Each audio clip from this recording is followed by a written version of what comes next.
Bismillahirrahmanirrahim. Assalamualaikum warahmatullahi wabarakatuh. Di sini kami dari kelompok 1 Administrasi dan Supervisi Pendidikan yang akan mempresentasikan makalah kami, yaitu yang berjudul Definisi Administrasi Pendidikan. Yang pertama, definisi administrasi secara etimologis yaitu administrasi, yang bahasa Inggrisnya administration, yang berarti insentif, melayani, membantu, atau memenuhi. Jadi administrasi adalah segala usaha dilakukan secara insentif dalam melayani, memenuhi, membantu untuk mencapai tujuan yang telah ditentukan. Yang kedua yaitu definisi administrasi pendidikan adalah keseluruhan proses kerjasama dengan memanfaatkan sumber personal dan material yang tersedia untuk tujuan pendidikan yang telah ditetapkan secara efektif dan efisien. Sekian penjelasan dari saya, selanjutnya akan dilanjutkan oleh rekan saya. Assalamualaikum warahmatullahi wabarakatuh. Baiklah, saya Gustini Lasari, NIM 201190065 akan menjelaskan materi mengenai tujuan pendidikan dan ruang lingkup administrasi pendidikan. Jadi tujuan pendidikan itu sendiri adalah arah yang harus dicapai atau yang hendak dituju oleh suatu lembaga pendidikan. Nah, tujuan pendidikan itu ada 4, yaitu yang pertama adalah tujuan umum atau pendidikan nasional, di mana tujuan umum ini digambarkan harapan masyarakat atau negara dengan ciri-ciri seorang manusia yang dihasilkan oleh pendidikan atau manusia yang terdidik. Nah, sedangkan yang kedua, tujuan pendidikan itu adalah tujuan institusional, di mana tujuan ini akan dicapai oleh suatu lembaga pendidikan tertentu.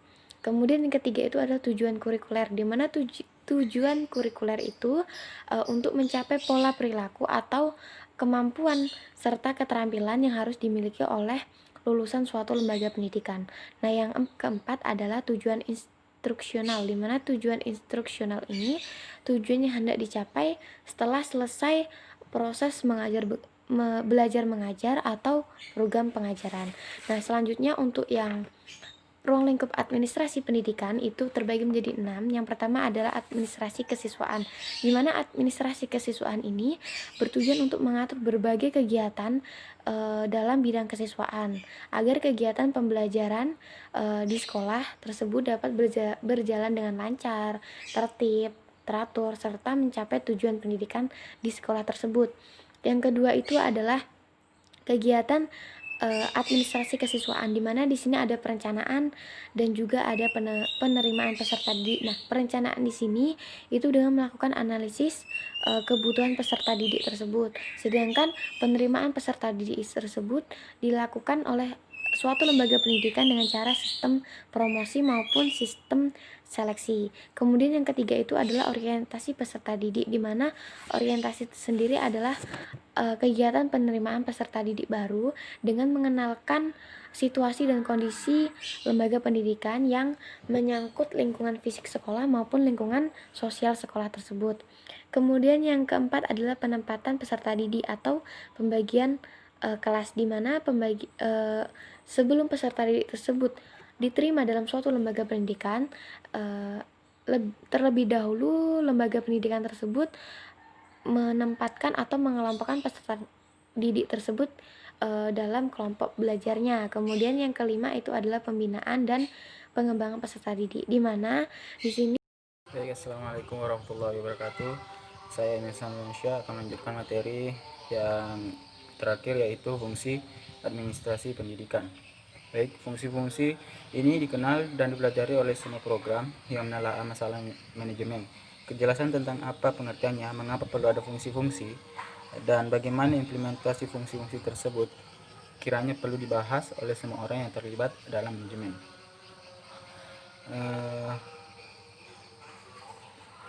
Terdapat pemikiran yang mendasar fungsi-fungsi manajemen, yaitu fungsi perencanaan, fungsi perorganisasian, dan controlling. Selain itu, terdapat juga pemikiran yang mengatakan bahwa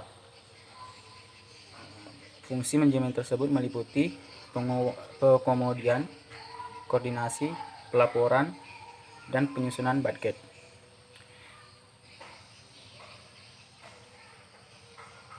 Nah, sedikitnya ada 4 hal yang menjadi fungsi dasar manajemen yaitu 1. Planning atau perencanaan. Perencanaan merupakan kegiatan awal yang harus dilakukan dan juga merupakan persiapan dalam kegiatan administrasi dan dianggap syarat mutlak bagi setiap organisasi atau lembaga baik perorangan maupun kelompok. Yang kedua itu adalah pengorganisasian. Pengorganisasian adalah aktivitas penyusun, pembentuk, hubungan kerja antar orang per orang, organ per organ sehingga terwujudnya suatu kesatuan usaha dalam mencapai tujuan yang telah ditetapkan. Nah, berikutnya adapun ciri-ciri pengorganisasian itu A.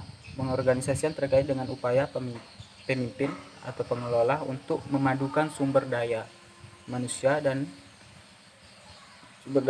manusia yang diperlukan. B. Sumber daya manusia terdiri atas orang-orang atau kelompok orang yang memenuhi syarat yang ditetapkan. Yang C. Ada sumber daya non manusia meliputi fasilitas seperti gedung, panitia, dan pelengkapan. D. Sumber-sumber itu diintegrasikan ke dalam suatu organisasi. Berikutnya E. Dalam organisasi terdapat pembagian tugas, wewenang dan tanggung jawab di antara orang-orang yang menjalankan rangkaian kegiatan yang telah direncanakan. Dan F. Rangkaian kegiatan tersebut diarahkan untuk mencapai tujuan yang telah ditetapkan. Dan yang terakhir adalah G. Dalam mencapai tujuan, sumber daya manusia merupakan pemegang peran utama dan paling menentukan. Berikutnya adalah 3 itu acquisition. Acquisition merupakan fungsi penggerak atau artinya menggerakkan orang-orang dalam organisasi agar mau bekerja dengan penuh kesadaran secara bersama-sama sampai tujuan yang ditentukan tercapai.